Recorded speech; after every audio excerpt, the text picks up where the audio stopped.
I mean, it was him who discovered me, really. It was like at the time I was doing this show, the Friday Night Cypher, which that's why I called the song on the album Friday Night Cyphers, because I used to do a show when I was 16. Every Friday I would go there after school and participate where like you had to battle rap to win, but then after you battle rap, you got a chance to rap on air on radio. So every week.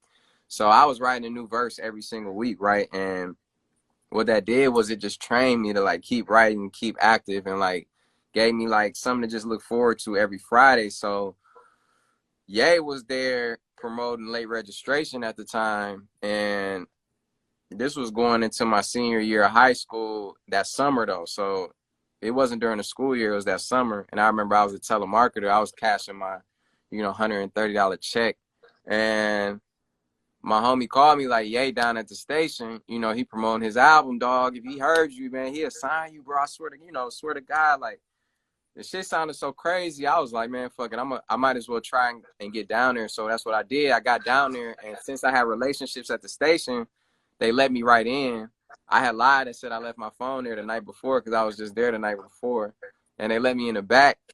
One of the DJs back there was like, yo, Kanye right down the hall, man, you should go holler at him. And, I had already had my CDs that I had been pressed up and selling around school. So I already had a CD to give him. I was like ready. So I got a chance to rap for him as he was walking out the station, and he was like, man, I'm running late. You got to rap while we walking. Like, but even though at the time, and still is, was my favorite rapper. And, it was just an amazing moment. It was like I was so nervous, but I had been rapping under pressure every Friday on that show. So I knew how to perform being nervous, right? So he stopped in the middle of the exit and was just like hearing me out. And bro, I had so many verses because I've been writing a new verse every week that I was rapping for like 10 minutes straight. He took the CD. He was like, you got any music? And I had my CD. And then that was the initial like meeting of it. It took 2 years after that though. It took 2 years after that, and there was a lot of ups and downs that I went through, a lot of depression, a lot of like me having to rely on my faith. But that was the initial meeting point. And it just goes to show that like when you live in your purpose, when you live in just out of like, I was just doing that show just because that was what I love to do. And it was crazy how all of that led up to that moment. You know what I mean? And it might have not worked out like that if I hadn't been doing it like that. That's pretty crazy. It's pretty an amazing story because it just don't happen like that. And, there's always, people's stories are different. So even you got signed, which sounded like a miracle by Kanye West, who's my favorite rapper as well. But you had to sit for 4 years before your shit came out. Yeah. Some people they're very, very talented and they blow up overnight. And some people, it takes a while. I watch Rick Ross out here performing and trying to get on and trying to blow up for 10 years. Damn. That shit is crazy.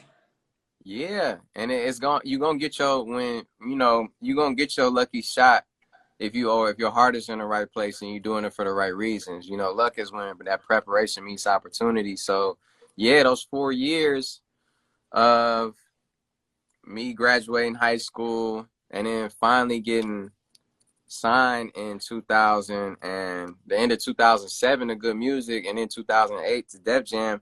My album didn't come out to 2011. So in that time, I graduated high school with a 3.7 GPA. So let me ask you something, Sean. How do you pay your bills this time? Because I know they give you an advance, but that shit definitely ran out, right? Yeah, I mean, look, I wasn't an artist who like had a popping like a single going or nothing like that. He just signed me straight off of he heard me rap and I had nothing going. So yeah, my first advance was, bro, I don't even want to say the number, but it was something where it wasn't a lot. Yo, Sean, they call me Joker Winfrey. We got something called a Joker moment. If you say what the advance was, that's what we call a joke. We like to hear shit we never heard before. What was the advance? 50,000? What was it? No. My first advance was $15,000, bro. Oh, so God! Nigga Fat Joe gone. No, that shit got me rolling, man. I had a whole nother intro playing, man, but that shit fucked me up. Hell nah. My ducks, my swans, welcome to the pond. My name is Dorian from Group82Music.com, and right here we got Big Sean talking about his advance to Kanye West when he got signed was $15,000. A lot of y'all be referencing this story when you talk about how people got signed strictly off of talent. This is probably the rarest signing story in the history of post college dropout music. People don't get signed like this no more. They're not gonna sign you like this no more. They don't want anybody who doesn't already have a brand. Even with that, listen to what Big Sean said. He had already been rehearsing. He had already been writing every week. He had already been performing under pressure. He already had CDs printed. He already had like a little EPK and all that. This is in 2005, 2006 when Kanye was promoting late registration. So this was pre all the technology we have right now. He already had all this stuff. So yeah, he got signed based off of rapping in front of Kanye for 10 minutes and all that. But he had done the shit he needed to do on the back end before. A lot of y'all want to play me your music and think I'm going to do something for you. A lot of y'all want to play other people that come into our shit, your music, and think that's going to do something. The only thing that we can do is give you an accurate judgment about the technical aspect of your music, which we do in our independent artist showcase every Thursday on YouTube. Go follow Dorian Group 82 on YouTube. What's up, YouTubers?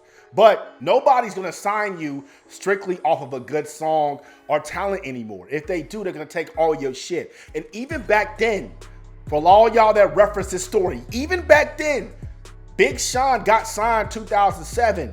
His album ain't come out to 2011.